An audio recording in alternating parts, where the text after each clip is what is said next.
মহাপ্রভুর ধামে নিয়ে এলে পিতা। এখন যে আমার এই ধর্মপূর্ণ বয়স হয়নি পিতা। ওরে মা পদ্মাবতী, আর কি বলবো রে মা, সে কথা বলতে আমার মন চাইছে না, কিন্তু কি বলবো বল, আমাকে সে কথা বলতেই হবে। শোনে রে মা পদ্মাবতী, এক সময় আমার কোন সন্তান ছিল না মা। আমি নিঃসন্তান হয়ে লোকের কাছে মুখ দেখাতে পারতাম না। তখন আমার সুবুদ্ধি উদয় হলো, আমি ভগবান মহাপ্রভুর শ্রীচরণে মানব করলাম আর বলেছিলাম, যদি আমার কোন সন্তান লাভ হয় তাহলে সেই সন্তানকে আমি মহাপ্রভুর শ্রীচরণে অর্পিত করব। আর কিছুদিন পরে তোকে আমাকে এই ভগবান আমার কাছে দিয়েছে, তাই তো তোকে পেয়ে আমার মনে আনন্দিত হয়েছে মা। কিন্তু কি করব, আমি যে নিরুপায়, তাই তোকে আমি এই মহাপ্রভুর মহাধামে নিয়ে এসেছি রে মা। ওই মহাপ্রভুর শ্রীচরণ তুলে তোকে অর্পণ করার জন্য আমি এসেছি রে মা। ওরে মা পদ্মাবতী, পদ্মাবতী, আজ থেকে তোর স্থান হবে এই মহাপ্রভুর মহাধামে। আজ থেকে এখানেই তুই থাকবে মা, আজ থেকে এখানেই তুই থাকবে। কি বলছো পিতা, কি কথা বলছো তুমি? কিন্তু আমার পরম সৌভাগ্য পিতা, এই আমার পরম সৌভাগ্য। এই জগৎ সংসারে এমন ভাগ্য আর কেন নেই মনে হচ্ছে। আমি অল্প বয়স থেকে মহাপ্রভুর শ্রীচরণ ধরে থেকে আমি তার গুণ কীর্তন করবো পিতা। পদ্মাবতী, তাতে আমারও বড় আনন্দিত হচ্ছে রে মা। কিন্তু ওরে মা পদ্মাবতী, তুই জানিস না, একদিন মহাপ্রভু আমাকে গভীর রাত্রে স্বপ্নে জানিয়েছে রে মা, যে তোকে নাকি পরম ভক্তের সঙ্গে বিবাহ দিতে হবে, আর তার নাম হবে জয়দেব। কিন্তু আমি যে তাকে চিনি না, আমি কেমন করে জানবো যে পরম ভক্ত সে জয়দেব হবে? তাই তো আমি তোকে এখানে নিয়ে এসেছি রে মা। তোরে পদ্মাবতী, তুই এখানে থাক, তোদের মনের বাসনা পূর্ণ করার জন্য ওই জগন্নাথ প্রভুই তোকে মিলিয়ে দেবে জয়দেবের সঙ্গে। থাকলে মা পদ্মাবতী, তুই এখানে থাক। ঠিক আছে পিতা, আমি তোমার কথা মতো তাই করবো। আমি মহাপ্রভুর পরম ভক্তির গলায় মালা দিয়ে আমি তাকে স্থানের উপর বরণ করে নেব পিতা। ঠিক আছে মা পদ্মাবতী, তাহলে আজ থেকে এই মন্দির প্রাঙ্গণেই তুই থাকবি মা। এই মন্দির প্রাঙ্গণে থেকে তুই জয়দেবের অপেক্ষা করবে মা। মহাপ্রভুর পরম কৃপায় তোদের দুইজনকে অবশ্যই মিলিয়ে দেবে রে মা। তাহলে আমি আসি মা পদ্মাবতী, তুই খেয়াল রাখিস মা। আমি এখন আসি, আমি এখন আসি, আমি এখন আসি।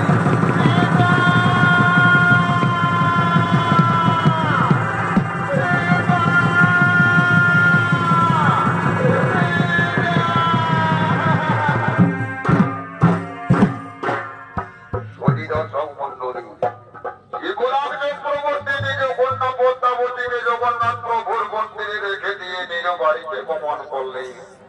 আর অন্যদিকে জগন্নাথ প্রভুর সমস্ত পাণ্ডব আগমন করবে।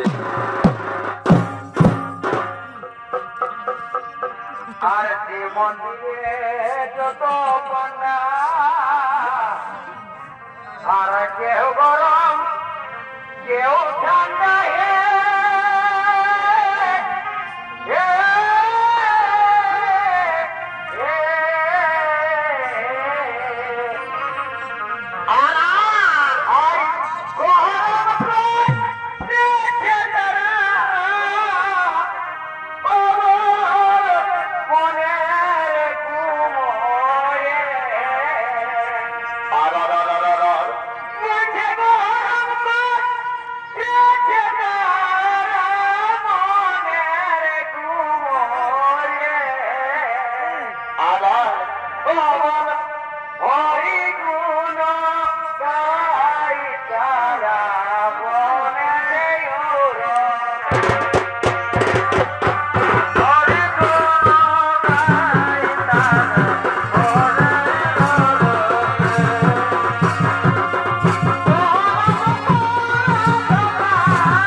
কাঁদতে কাঁদছে আর দিব্যি এই মন্দিরে মন্দিরের মধ্যেই পড়ে রয়েছে।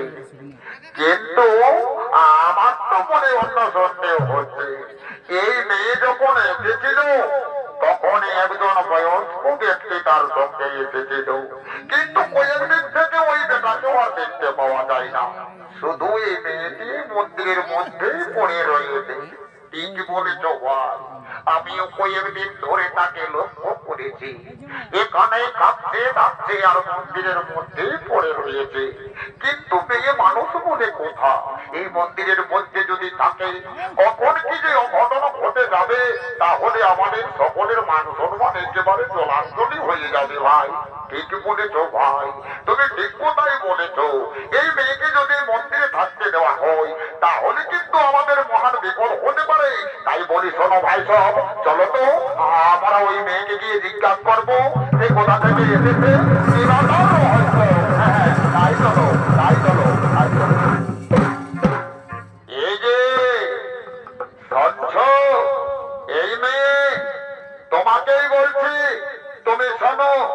কি তোমরা কি বলছো, কি বলছো বলো, আমি কি করতে পারি? না না না না না না মেয়ে, কিচ্ছু করতে হবে না তোমায়। তুমি বলো তো, এই মন্দিরের মধ্যে তুমি কেন দিন রাত অমন ভাবে পড়ে রয়েছো, এর রহস্য কি? কি বলছো তোমরা? আমি যে মন্দিরে এসেছি, আমি একা একা আসিনি, আমার পিতার সঙ্গে এসেছিলাম। তোমরা জানো আমার পিতা হলো শিবরাম চক্রবর্তী আর আমি হলাম পদ্মাবতী। আমার পিতা এই মন্দিরে রেখে গেছে আর বলে গেছে নাকি ভক্তের সঙ্গে আমার মিলন হবে, আর সেই ভক্তের নাম হলো জয়দেব। তাই এখানে বসে আছি। ওরে ভাই, তোমরা শুনতে পেয়েছো? এই মেয়ে কোনো সাধারণ মেয়ে নয়, এ জীবন সঙ্গীর অপেক্ষায় রয়েছে।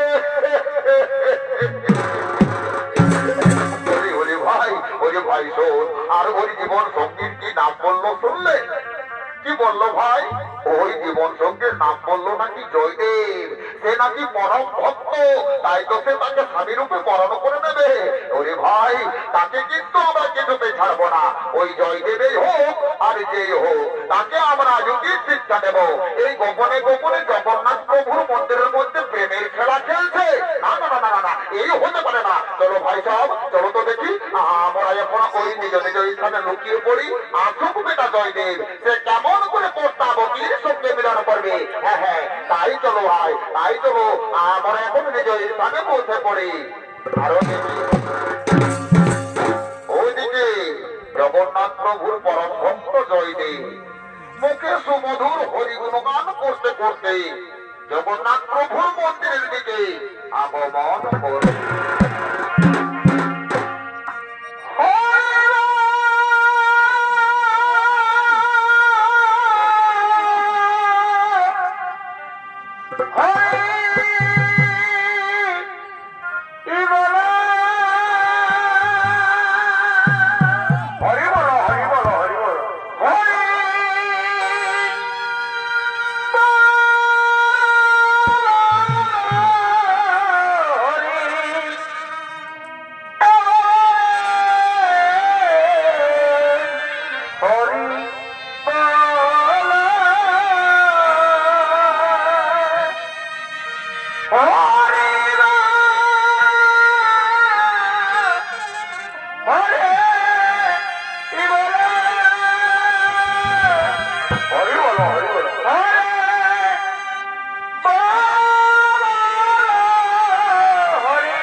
একই বলছো নেই, একই বলছো তুমি, তাকে আমরা ছেড়ে দেব? কেন ছেড়ে দেব? সে তোমার কে যে তোমার এত দুঃখ হচ্ছে? তোমরা জানো না, তোমরা তাকে ছেড়ে দাও। একজন নিরপরাধ মানুষকে মেরে তোমাদের লাভ কি? তোমরা ছেড়ে দাও, তোমরা কৃপা করে তাকে ছেড়ে দাও। কি বলছো নি? তাকে আমরা ছাড়বো না। ওই তোমার জয়দেব, তাই না? তোমার জীবন সঙ্গী করার জন্য তাকে তুমি অপেক্ষা করছো। না না না না না না না না না, তাকে ছাড়া যাবে না। তাকে আমরা প্রতিশোধ নেওয়ার জন্য বেত্রাঘাত করবো।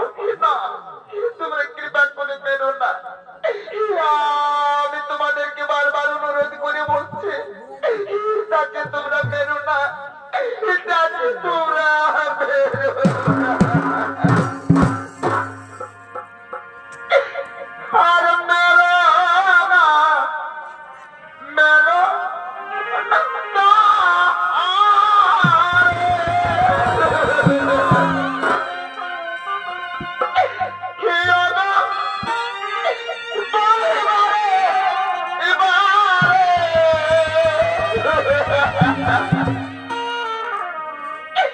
কি ভুল করেছে সে গো, ক্ষমা করো তারে গো, ক্ষমা করো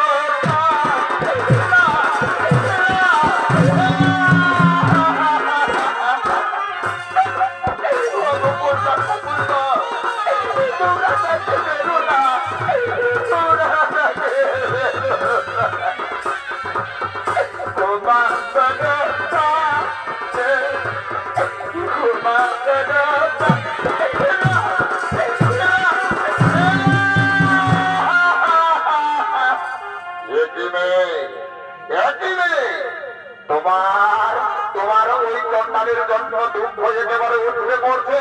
তাহলে কে হে? তুমি আমাদের কাছে তার পরিচয় দাও। কি বলবো আর আমি বলতে পারবো না, কিন্তু না বলে আর থাকতে পারছি না। সে যে আমার স্বামী, সে আমার জীবনের সঙ্গে, সে আমার স্বামী।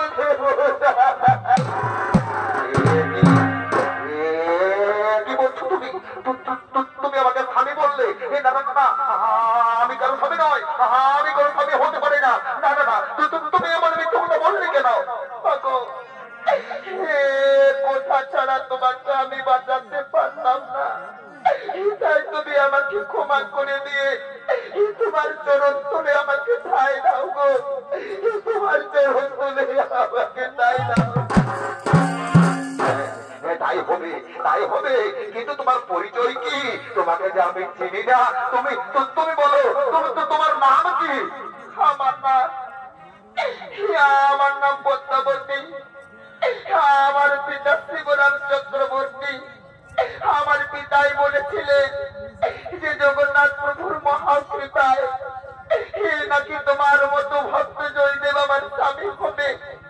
তাই তো আমি ঠাকুরের মন্দির প্রাঙ্গণে দিনের পর দিন অপেক্ষা করে রয়েছি। আজ যখন তোমাকে পেলাম, তখন ঠাকুরেরা তোমার প্রতিমার অত্যাচার করছে। তাই তো আমি সহ্য করতে না পেরে আজ তোমাকে আমি স্বামী বলে আপ্যায়িত করলাম। তুমি আমাকে ক্ষমা করে দাও, তুমি আমাকে পদ্মাবতী। তাই হবে পদ্মাবতী। আজ হতে আমি তোমাকে স্ত্রী রূপে গ্রহণ করে নেবো। হ্যাঁ, ওই তো জগন্নাথ প্রভুর মন্দির। আজ জগন্নাথ প্রভুকে সাক্ষী রেখে আমি মনে মনে প্রতিশ্রুতি করে বলছি, আজ হতে তুমি আমার স্ত্রী, আজ হতে আমি তোমার স্বামী, আজ হতে আমরা একসঙ্গে জীবন কাটবো। আজ হতে আমরা একসঙ্গে জীবন কাটবো। পদ্মাবতী, আর এখানে আমরা থাকবো না। এখানে যদি থাকি তাহলে ওই পাষণ্ড পদ্মাগণ আমাদেরকে সুখে শান্তিতে থাকতে দেবে না। তাই চলো পদ্মাবতী, চলো আমরা এখান থেকে চলে যাই, আমরা এখান থেকে চলে যাই।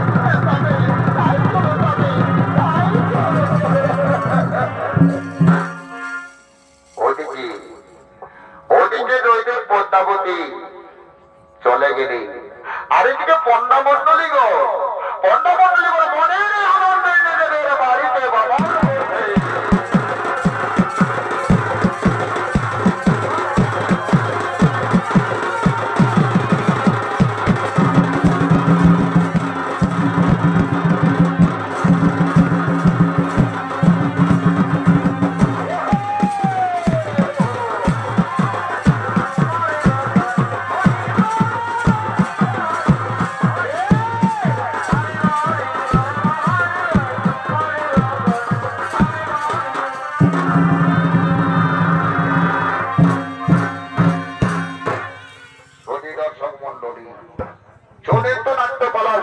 মধ্যে আপনারা দেখলে জয়দেব পদ্মাবতীর বিনোদ।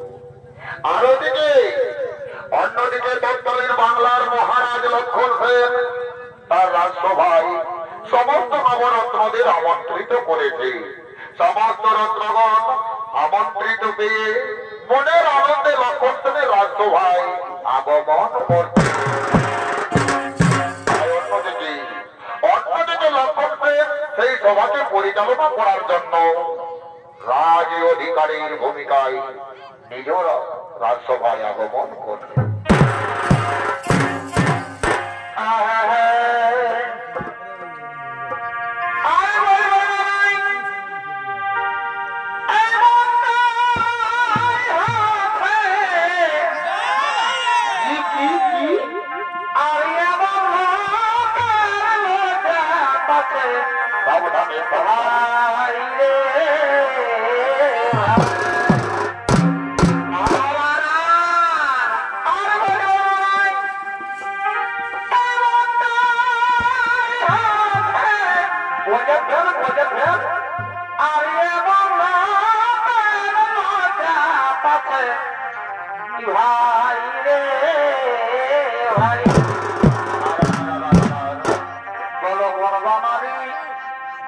বিধবা হয়ে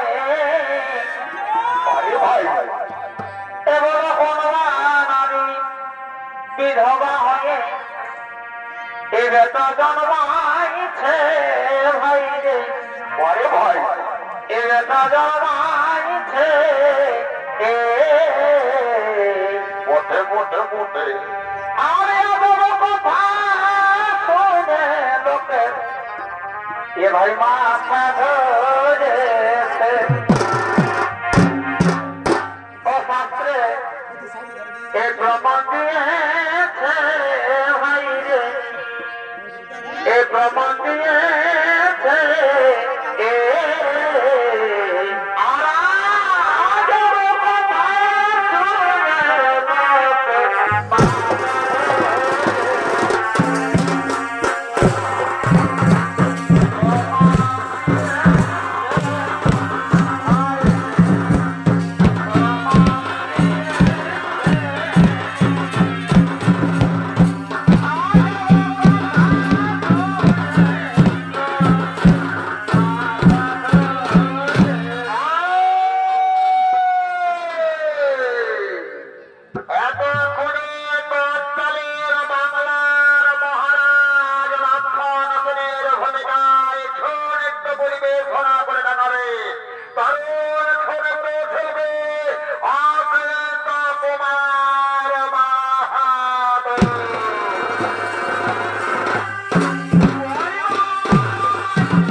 রাজাগণ আগমন করবে, তাই আমি এখন নিজের সিংহাসনে বসে তাদেরকে স্বাগত জানাবো, তাদেরকে আমি স্বাগত জানাবো।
মহারাজ আপনার কথা মতো আমরা নিজ আসন গ্রহণ করছি, আমরা নিজ আসন গ্রহণ করছি।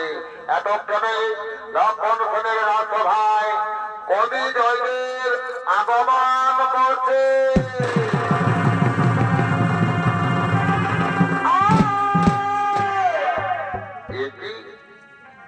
হে কবি জয়দেব, তুমি আজ আমার রাজসভায় আগমন করেছ। লোকের মুখে আমি কয়েকদিন থেকেই শুনে আসছি তুমি কবি হিসেবে এই জগতে নাকি অনেক নামকরণ করিয়েছ। কি বলছেন মহারাজ? কি কথা বলছেন আপনি? আপনি তো সকলেই জানেন গোবিন্দের বন্দনা করে রচনা করেছি আমি গীত গোবিন্দ। সেই কাব্য কাহিনীর আমি 2 লাইন আপনার কাছে এখন উপস্থাপনা করছি মহারাজ। ঠিক আছে জয়দেব, তাই করো।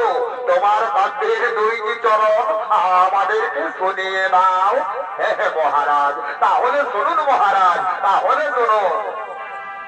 হরি পরিরাম ধন বলিত বিকারা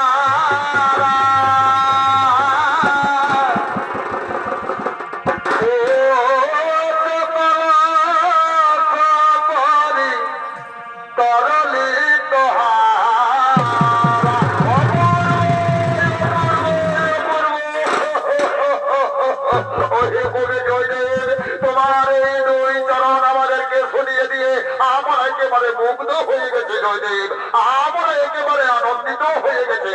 তোমার এই গীত গোবিন্দ, তোমার এই গীত গোবিন্দ ত্রিজগতে একেবারে জয় জয়কার করবে। কিন্তু কবি জয়দেব, আমার যে বড় বাসনা তোমার রচিত এই গীত গোবিন্দ আমাকে দিয়ে দাও, তাহলে তোমার সেই কাব্যকে আমি ত্রিজগৎময় প্রচার করে ঘুরে বেড়াবো। কি বলছেন মহারাজ? একই কথা বলছেন আপনি? আমার সেই গীত গোবিন্দ এখনো যে পূর্ণ করতে পারেনি, সেই এখন অসম্পূর্ণ। একই বলছো জয়দেব? একই কথা বলছো? তুমি এখনো পর্যন্ত তোমার কাব্যকে পূর্ণ করতে পারোনি? না না মহারাজ, আমার এখন শেষ কাণ্ড বাকি আছে মহারাজ। না মহারাজ, আমি তাহলে এখন আসছি মহারাজ, আমাকে গীত গোবিন্দ সম্পূর্ণ করতে হবে। আমি আসি মহারাজ, আমি তাহলে আসি, আমি তাহলে আসি। জয়দেব, তুমি তাই যাও, তুমি তাড়াতাড়ি যাও, এই কাব্য কাহিনী পূর্ণ করে তুমি যাও। হ্যাঁ মহারাজ, আমি আসছি, আমি আসছি, আমি আসছি, আমি আসছি। সভাসদগণ, শোনো শোনো সভাসদগণ, এক তীরন্দাজে এসেছে এই রাজদরবার। চলো চলো, আমরা সকলে বাইরে গিয়ে তার কলা কৌশল দর্শন করে, আমরা তার কলা কৌশল দর্শন করি। ঠিক আছে মহারাজ, তাহলে তাই চলুন, তাহলে তাই চলুন।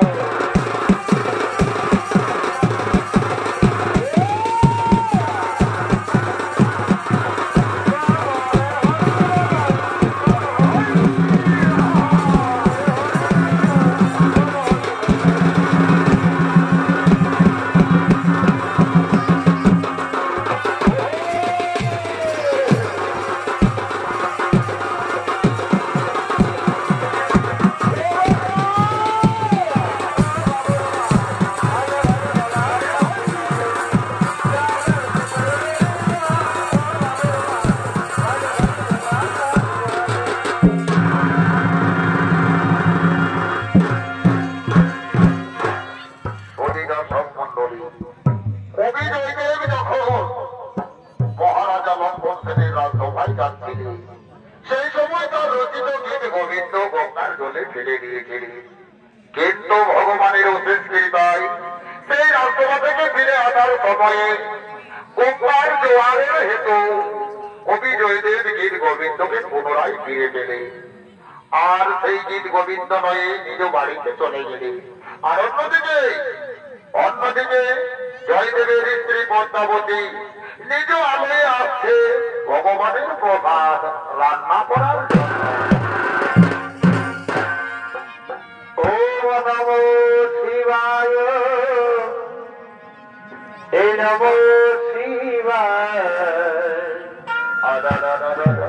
হর হর মহাদেব, নমো শিবায়,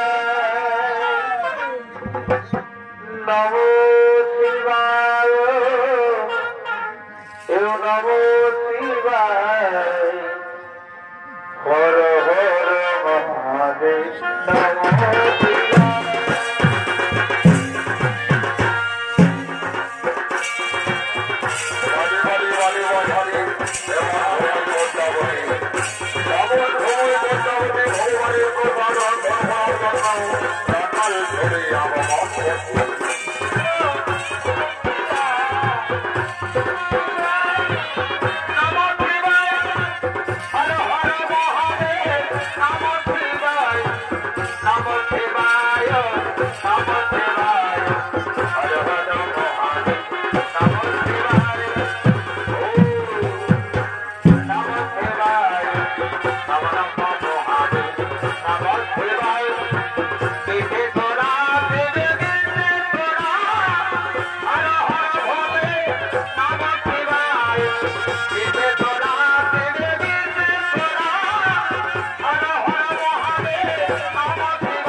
এতক্ষণে মোটামুটি মনের আনন্দে ভগবানের প্রসাদ রক্ষণ করছে। আর ওইদিকে কবি জয়দেব রাজসভা থেকে নিজ বাড়িতে গমন করছে। পদ্মাবতী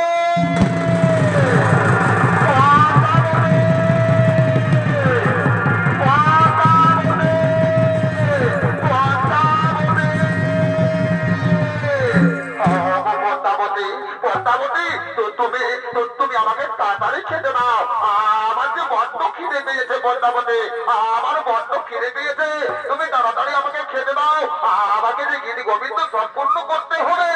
কিন্তু পদ্মাবতী আমি যে কিছু বুঝে পাচ্ছি না, আমি কেমন করে গীতি গোবিন্দ সম্পূর্ণ করবো? আমি যে শ্রী রাধার চরণে শ্রী হরিকে কিছুতে স্থান দিতে পারি না। স্বামী গো, তুমি ওভাবে কোনো চিন্তা করছো স্বামী, ভগবান ঠিক তার সমাধান খুঁজে দেবে স্বামী। তুমি যাও স্বামী, এখন তুমি তাড়াতাড়ি স্নান করে আসতে যাবে। ঠিক আছে পদ্মাবতী, তাহলে আমি স্নান করতে যাচ্ছি পদ্মাবতী, তাহলে আমি এখন স্নান করতে যাচ্ছি। স্বামী তুমি তাই যাও। হ্যাঁ পদ্মাবতী, আমি তাই যাচ্ছি।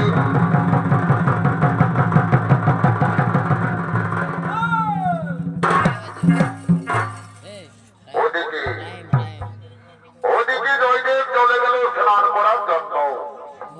আর সেই সুযোগে ভগবান শ্রীকৃষ্ণ নারায়ণ জয়দেবের ছদ্মবেশে পদ্মাবতীকে ভক্তের প্রতি পরীক্ষা দেওয়ার জন্য পদ্মাবতীর কাছে আগমন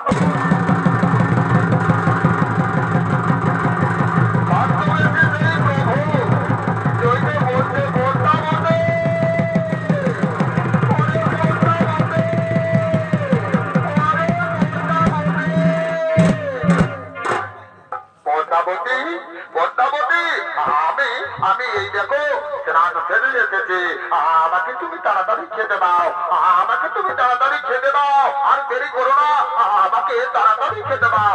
ঠিক আছে স্বামী, তুমি এখানে বসো, আমি তোমাকে খেতে দিচ্ছি স্বামী। এই নাও স্বামী, এই নাও এই খাবার, মনের আনন্দে ভজন করো পদ্মা স্বামী, মনের আনন্দে ভজন করো। মনের আনন্দে ভগবান ছদ্মবেশী শ্রীকৃষ্ণ নারায়ণ জয়দেব ছদ্মবেশে এসে পদ্মাবতীর হাতের রন্ধন প্রসাদকে ভজন পদ্মাবতী, আজ তোমার হাতের রন্ধন করা এই খাবার অতি সুন্দর হয়েছে, অতি সুন্দর হয়েছে। আজ তুমি আমাকে এই খাবার খাইয়ে একেবারে একেবারে আমার জীবনকে তুমি ধন্য করে দিয়েছো। কিন্তু পদ্মাবতী, আমি এরপর আমার গীত গোবিন্দকে সম্পূর্ণ করার জন্য আমি যাচ্ছি। আমি এখন গীত গোবিন্দকে সম্পূর্ণ করার জন্য যাচ্ছি।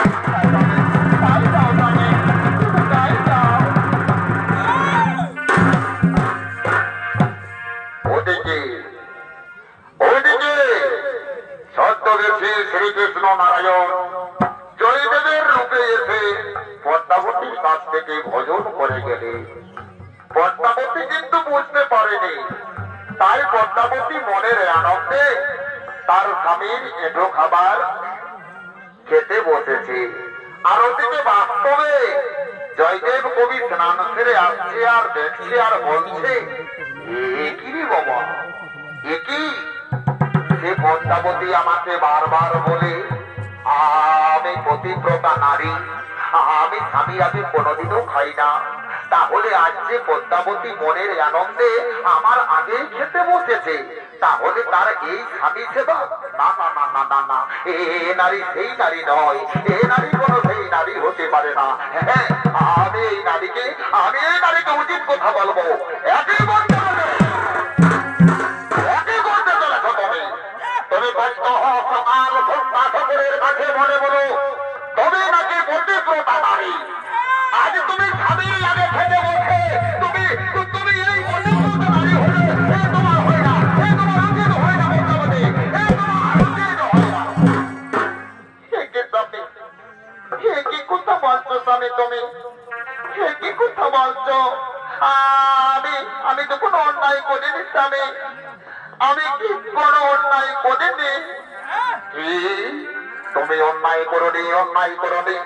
তুমি তো নিজের মুখে আমাকে বলেছিলে যে স্বামী ভক্তি করে তুমি সন্তুষ্ট লাভ করবি, কিন্তু আজ যে তুমি আমার আগেই খেতে বসেছ, এই তোমার স্বামী ভক্তি। তোমাকে আমি পতিব্রতা নারী বলে পরিগণিত করেছিলাম। তোমাকে আমি ভাবতে যে তুমি আমার সঙ্গে আছো, তুমি আমার স্ত্রী নাও, তুমি আমার সহধর্মিণী। কিন্তু আজ সে হতে পারে না, সে আমার সহধর্মিণী তুমি হতে পারো না। তুমি চন্ডালিনী, তুমি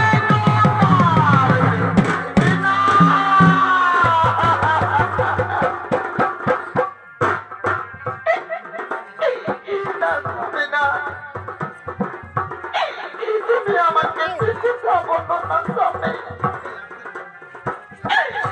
তুমি আমাকে শিক্ষা বলো না।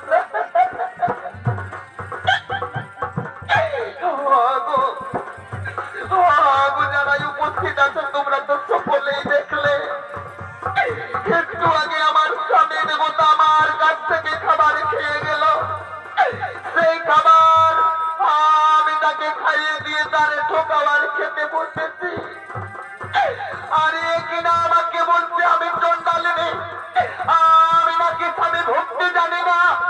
এ কেমন কথা স্বামী, এ তুমি কেমন কথা? কি বলছো পদ্মাবতী? আমি তোমার কাছ থেকে খাবার খেয়ে গেলাম, তুমি আবার মিথ্যা বলছো পদ্মাবতী, তুমি আমাকে মিথ্যা কথা বলছো। আমি এই তো ছবি মাত্র স্নান করে এলাম, আমি কখন খাবার খেলাম তুমি বলো তো? না তো স্বামী না, তুমি জানো না আমাদের তো বড় ভুল হতে পারে না। আমি সত্যি সত্যি তোমাকে খাবার দিয়েছি, তুমি হয়তো বুঝতে পারোনি। তাহলে কি কেউ আমার প্রতি ছলনা করতে এসেছিল? সত্যি সত্যি তুমি খাবার দিয়ে গেলে। কি বলছো পদ্মাবতী, একই কথা বলছো? আমি যদি খাবার খেলাম তাহলে খাবার খেয়ে আমি কোথায় গিয়েছিলাম তুমি আমাকে বলো তো? স্বামী গো, স্বামী, তুমি খাবার খেয়ে আমাকে বলে গেলে গীত গোবিন্দ লিখতে বসবো। কি আমি খাবার খেয়ে গীত গোবিন্দ লিখতে বসলাম? কই দেখি, দেখি তো আমার গীত গোবিন্দ কই, কোথায়? হ্যাঁ আমাকে দেখতে হবে, আমাকে দেখতে হবে সেই গীত গোবিন্দকে। সেই গীত গোবিন্দ যদি আমি লিখতে বসলাম তাহলে আমার দেখি দেখি সেই গীত গোবিন্দ কোথায় রয়েছে। ওই দেখো স্বামী, ওই তো ওইখানে পড়ে রয়েছে। হ্যাঁ হ্যাঁ পদ্মাবতী, আমাকে দেখতে হবে। ওই তো সেই গীত গোবিন্দ। ওই দেখি দেখি, আমি নিজের হাতে তুলে দেখি তো, নিজের হাতে তুলে দেখি। হ্যাঁ হ্যাঁ নিজের হাতে তুলে দেখি। কি দেখলাম পদ্মাবতী, তো আমি ডুবে গেলাম। আমার বাবু খারাপ মুহূর্ত আমার লিখতে বাকি ছিল, কিন্তু আজ সম্পূর্ণ হয়ে গেছে পদ্মাবতী। আমি তোমাকে যে কোনো কথা বলেছি আমি মহাভুল করেছি পদ্মাবতী। পদ্মাবতী, আজ আমি যা পাইনি তা তুমি পেয়েছো। যে ভগবানের কৃপার জন্য আমি এতদিন ধরে ছুটে বেরিয়েছি, সেই ভাগ্য তোমার হয়েছে পদ্মাবতী। তুমি যে খাবার খাচ্ছ সেই কোন সাধারণ খাবার নয়, সে ভগবানের মহাপ্রসাদ। এসো পদ্মাবতী, এসো, আজ আমরা দুজনে মিলে একসঙ্গে সেই মহাপ্রসাদ ভোজন করবো। আমরা দুইজনে মহাপ্রসাদ ভোজন করবো, মহাপ্রসাদ ভোজন করবো। ওদিকে জগৎ কল্যাণকারী প্রভু শ্রী জগন্নাথ জয়দেব ও পদ্মাবতীকে দর্শন দেওয়ার জন্য তাদের কুটিরে আগমন করতে।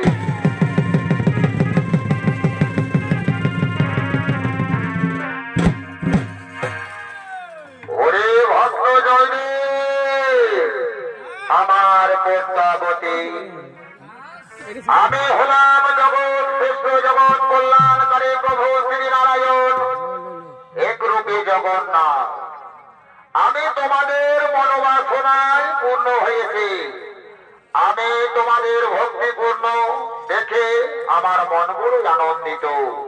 জয়দেব পদ্মাবতী, আমি আশীর্বাদ করি তোমাদের রচিত সেই গীত গোবিন্দ ভারতবর্ষের নগরে নগরে পল্লী গ্রামে সর্বস্তরে প্রচার হয়ে যাবে। এই আমার আশীর্বাদ, এই আমার আশীর্বাদ। ওরে পদ্মাবতী, পদ্মাবতী, ওই দেখো আমাদের কৃপা করে ভগবান দর্শন দিয়েছে। চলো পদ্মাবতী, তার চরণ বন্দনা করি পদ্মাবতী, তার চরণ বন্দনা করি। জয় জয় পদ্মাবতী, আশীর্বাদ করি তোমারে। তোমরা সকলের মানবের অন্তরে ঠাঁই পাবে। সবাই তোমাদেরকে ভালো ভালো বলে আগুন কীর্তন করবে। আমি এখন আছি, আমি এখন আছি, আমি এখন আছি। পদ্মাবতী, পদ্মাবতী, আজ আমাদের জীবন ধন্য হয়ে গেছে। তাই চল এখন হরি গুণ গান করতে করতে মনের আনন্দে আমরা নিজ আলোয় গমন করি।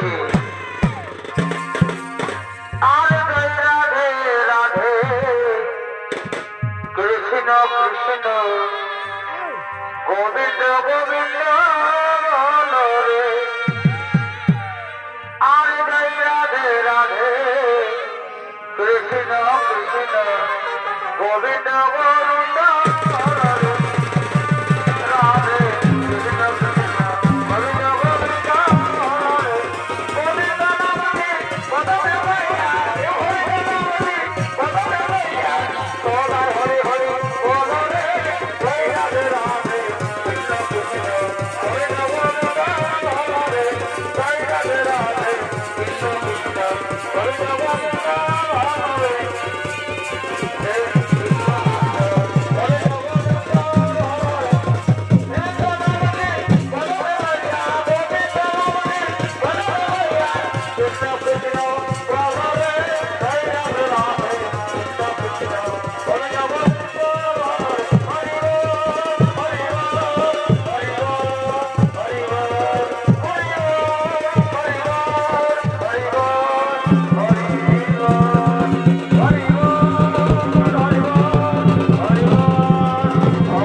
দর্শক মন্ডলী এতক্ষণে 16 মিটারি জনিত নাট্যপাঠের পক্ষ থেকে দ্বিতীয় জনিত নৃত্য বলা করে আর সমাপন নমস্কার জয়